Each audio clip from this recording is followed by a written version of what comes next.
Hi my dear beautiful உலக மக்களே, good morning. ஒரு சந்தோஷமான செய்தி. ஆமாம், கேள்விப்பட்ட உண்மையாக பொய்யா எனக்கு தெரியாது.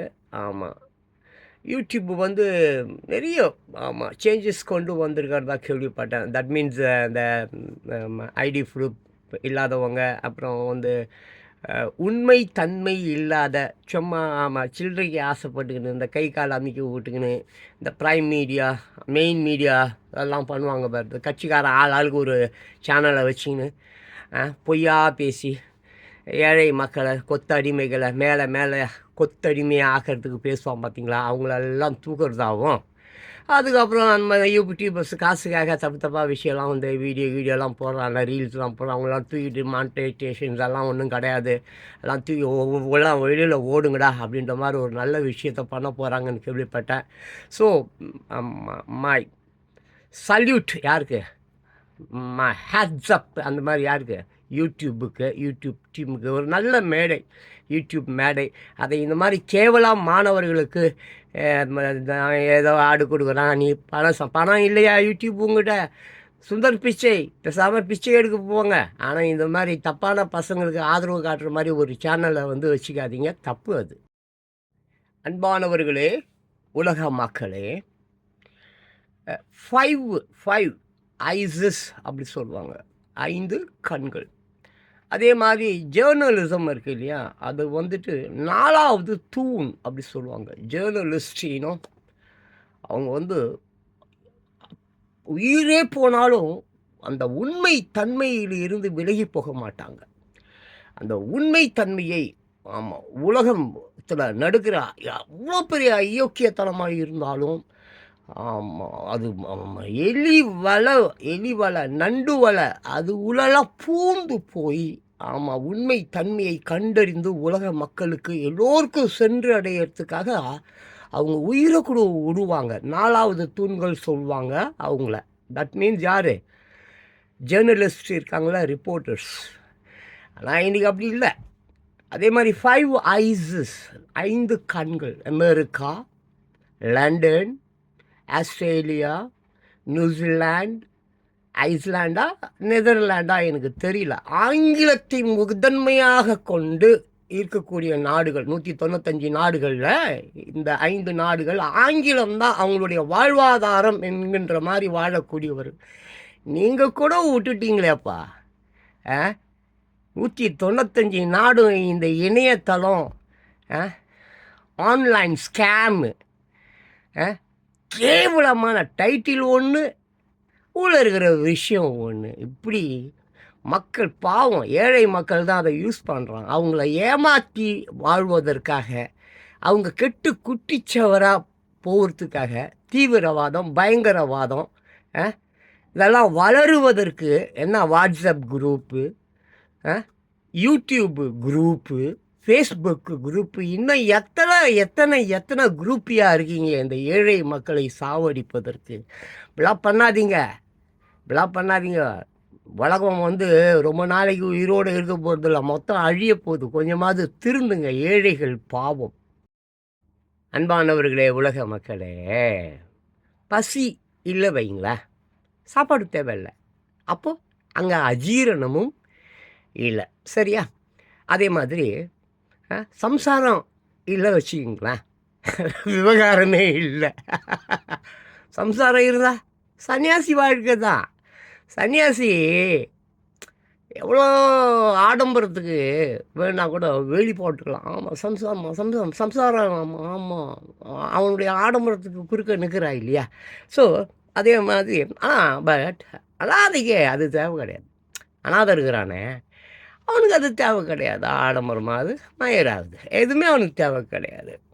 சில பேருக்கு சொத்து தாங்க வாழ்க்கை. சில பேருக்கு என்னது, சொத்து தான் வாழ்க்கை. கோடானு கோடி பேருக்கு என்ன தெரியுங்களா, கோடானு கோடி பேர் இருக்கான்ல உலகத்தில், அவனுக்கெல்லாம் என்ன தெரியுமா, செத்து பிழைப்பது தாங்க வாழ்க்கை. செத்து தினம் செத்து பிழைப்பது தான் வாழ்க்கை. ஆமாம், சரிங்களா? நீங்கள் நம்ப மாட்டீங்க, நேற்று ஒரு கனவு எனக்கு. ஆமா. அந்த கனவு எப்படின்னு பார்த்தீங்கன்னாக்கா, கனவுல நான் தூங்கிக்கிட்டு இருக்கேன். என் கனவுங்க. என் கனவுல நான் தூங்கிக்கிட்டு இருக்கேன். அந்த கனவுக்குள்ளார ஒரு கனவுங்க. கனவுக்குள்ளார ஒரு கனவு. அந்த கனவுக்குள்ளேயும் ஒருத்தன் தூங்கிட்டு இருக்கான். அதுவும் நான் தான். அவன் என்ன தெரியுங்களா பண்ணிக்கிட்டு இருக்கான்? பிச்சை எடுத்துன்னுக்கிறாங்க. பிச்சை. பிச்சை எடுத்துன்னுக்கிறான். அப்படித்தான். ஆமா. எனக்கு ஏகப்பட்ட கனவுகள் வரும். கனவுகள் கடவுளின் நன்கொடை. கனவுகள் நீங்க காண்றீங்கள்ல, அதுவே உங்களுக்கு நெறைய எச்சரிக்கைகளை தரும். சரி. அப்போ இந்த சிலர் இருக்காங்க பார்த்தீங்களா? சிலர் சில துணிமணிங்க இருக்கு பாருங்க. துணிங்க. அதாங்க கிளாத்து. துணி. அது பேர் என்ன? துணி தான். அத என்னதான் நீ அடிச்சு, அடிச்சு, அடிச்சு தவன்னு துவைச்சா கூட கிழின்னு கிழிச்சா கூட சில துணிகள் சாயம் போவாது. அந்த மாதிரி தான். நீ சாயம் பூசின்னுக்கிற. மழை பெஞ்சா உண்மை நிலை தெரிஞ்சிடும். என்னைப் போல எவ்வளோ அடிச்சு கிழின்னு கிழிச்சாலும் சாயம் போகாத, கலர் மாறாத சிலர் இருக்கிறார்கள். அப்படிப்பட்டவர்களால், அந்த நல்லவர்களால், அந்த கொஞ்சம் நல்லவர்கள் உலகில் அங்கங்கே இருக்கிறாங்க 1, 2 பேர். அவங்களுக்காக தாங்க இந்த இயற்கை இந்த உலகத்தை இன்னும் அழிக்காம இருக்கு.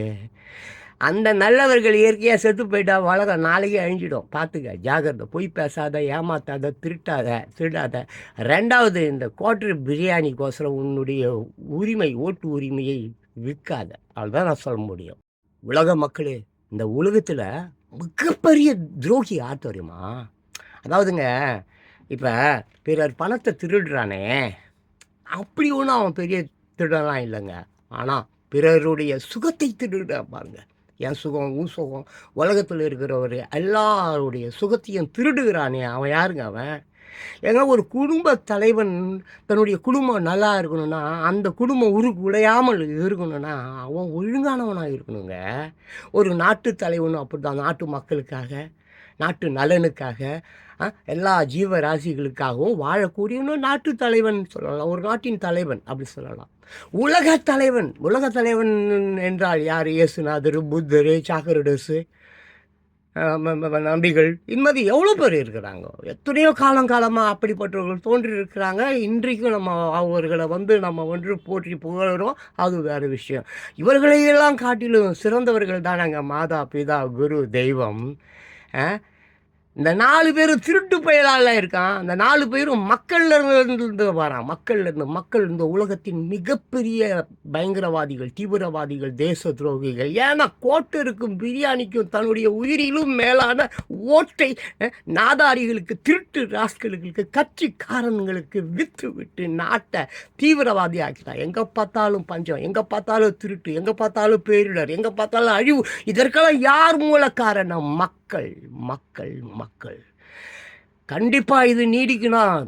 ஆமாம், நான் முதல்ல போன வீடியோவில் சொன்னேன். நல்லவர்கள் யாரோ 1, 2 பேர் இந்த உலகத்தில் இருக்காங்க. அவங்க இயற்கையாக மரணித்து போக வேண்டும் என்பதற்காகத்தான் இயற்கை பொறுமை காக்கிறது.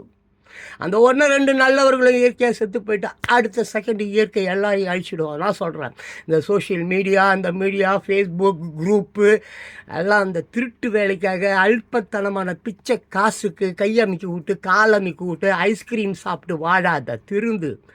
4வது தூண் ரிப்போர்ட்டர் என்பவன், ஜேர்னலிசம். அவன் உண்மைக்கு புறமாய் வாழக்கூடாது. உண்மையே பேசு. உண்மைக்காக உன்னுடைய உயிரையும் கொடு. உன் கல்லறையில் இவன் உண்மைக்காக இறந்தான் என்று எழுதப்படட்டும்.